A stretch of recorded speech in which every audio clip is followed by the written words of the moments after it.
ये आकाशवाणी रायपुर है। छत्तीसगढ़ी समाचार बुलेटिन के संग धर्मेंद्र दुबे के जय जोहार। आज के प्रमुख समाचार।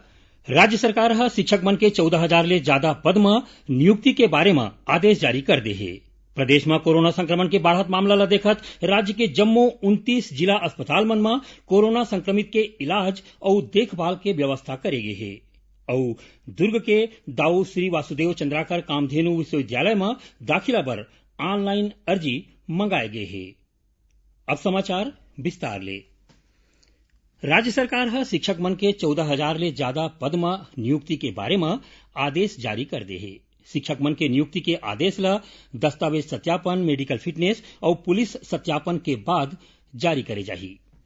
नियुक्ति शिक्षक मन के वरिष्ठता व्यावसायिक परीक्षा मंडल ढार ले जारी प्रावीण्य सूची के क्रम के मुताबिक होही। जानवा के मुताबिक व्यावसायिक परीक्षा मंडल ढार ले प्रदेश में आने वर्ग के 14,580 शिक्षक मन के रिक्त पद पर नियुक्ति खातिर परीक्षा ले गे रहिस, जेकर परिणाम 30 सितंबर और 22 नवंबर 2019 के घोषित करे गे रहिस।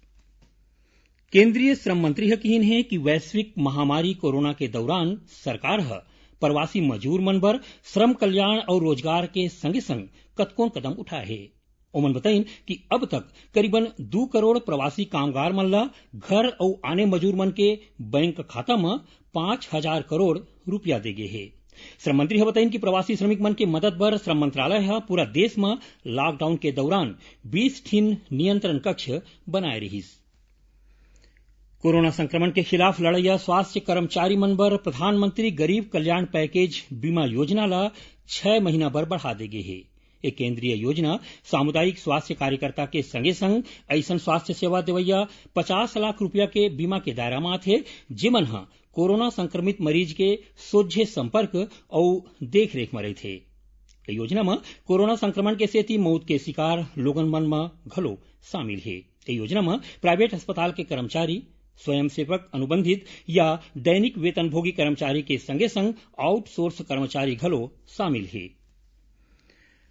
प्रदेश में कोरोना संक्रमण के बढ़त मामला ला देखत राज्य सरकार ढार ले बचाव के हर संभव प्रयास करे जाथे।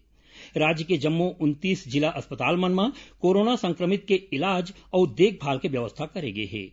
एकर अलावा राज्य के 38 प्राइवेट अस्पताल मन ला घलो कोविड मरीज के उपचार करे के मंजूरी दे गे हे, जेमा रायपुर में 20, बिलासपुर और दुर्ग में 7, रायगढ़ में 2 तो उन्हें राजनांदगांव और धमतरी में एक प्राइवेट अस्पताल मन ला कोरोना संक्रमित मरीज के इलाज की अनुमति दे गई है। ऐसने रायपुर जिला प्रशासन डहार ले होम आइसोलेशन, एम्बुलेंस व्यवस्था और आपातकालीन सहायता बर टेलीफोन नंबर जारी करे गए है। आपातकालीन सेवा बर 0771 2445785, होम आइसोलेशन बर 7566100283 नंबर के सुविधा दे गए है। तो उन्हें एम्बुलेंस व्यवस्था पर बिहनिया 6 बजे ले संझा 6 बजे तक 9406346840 नंबर में फोन करे जा सकते। उन्हें संझा 6 बजे ले बिहनिया 6 बजे तक बर 9525543148 मोबाइल नंबर जारी करे गए है।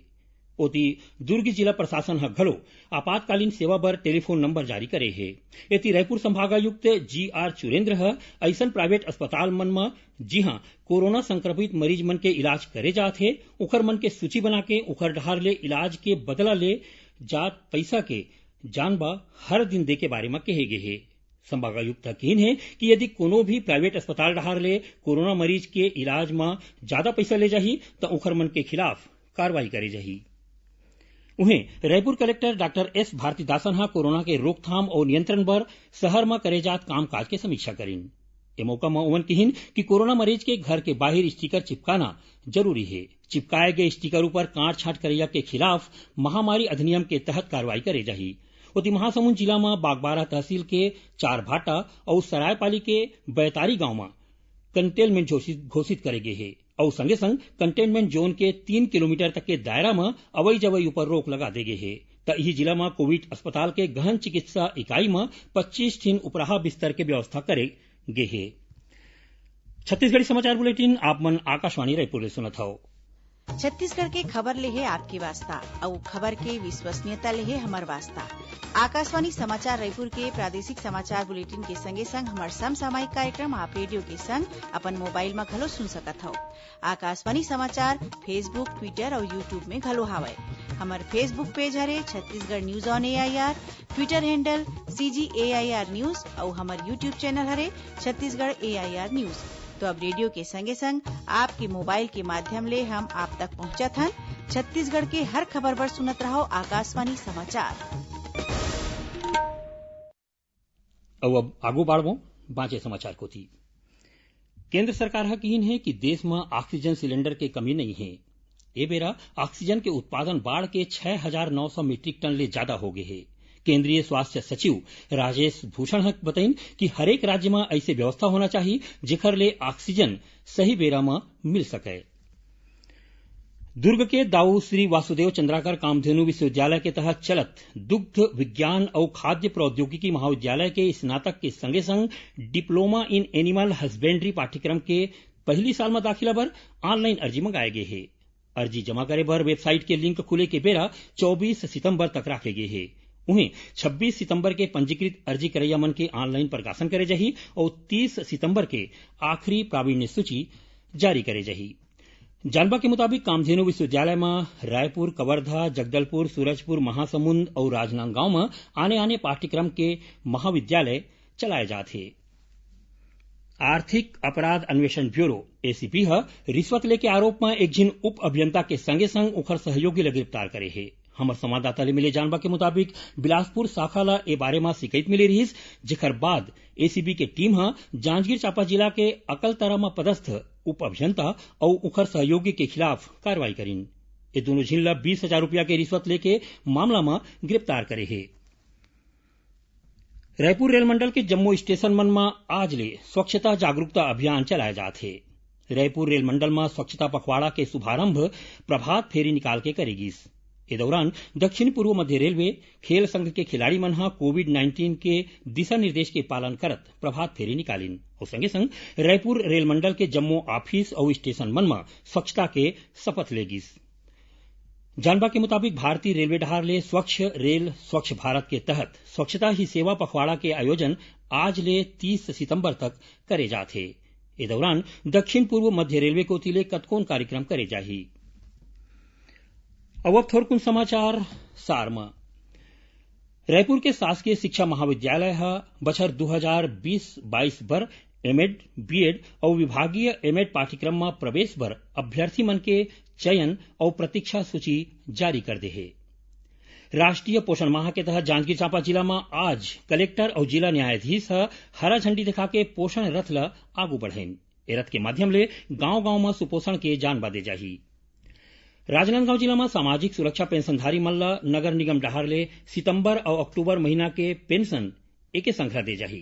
यही जिला के खैरागढ़ क्षेत्र में फर्जी दस्तावेज के सहारा में नौकरी करे के आरोप में पुलिस एक जिन शिक्षिका ला गिरफ्तार करे है।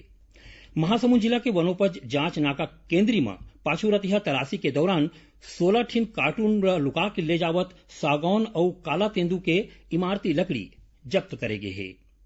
यही जिला में तुमगांव के तीर राष्ट्रीय राजमार्ग ऊपर सड़क हादसा में फटफटी में बैठे एक जिन मनखे के दुर्घटना में मौत हो गए और जांजगीर चांपा जिला के अकलतला मोड़ के तीर डिवाइडर ले टकरा के फटफटी चलात एक जिन मनखे के मौत हो गए तो उन्हें 2 जिन घायल हो गए। आखिर में प्रमुख समाचार एक घाव फिर राज्य सरकार शिक्षक मन के 14,000 ले ज्यादा पद में नियुक्ति के बारे में आदेश जारी कर दे है। प्रदेश में कोरोना संक्रमण के बढ़त मामला ला देखत राज्य के जम्मू 29 जिला अस्पताल मन में कोरोना संक्रमित के इलाज और देखभाल के व्यवस्था करे गए है और दुर्ग के दाऊ श्री वासुदेव चंद्राकर कामधेनु विश्वविद्यालय में दाखिला बर ऑनलाइन अर्जी मंगाए गए है। एक संग छत्तीसगढ़ी समाचार बुलेटिन इहे सिरावत है। जय जोहार।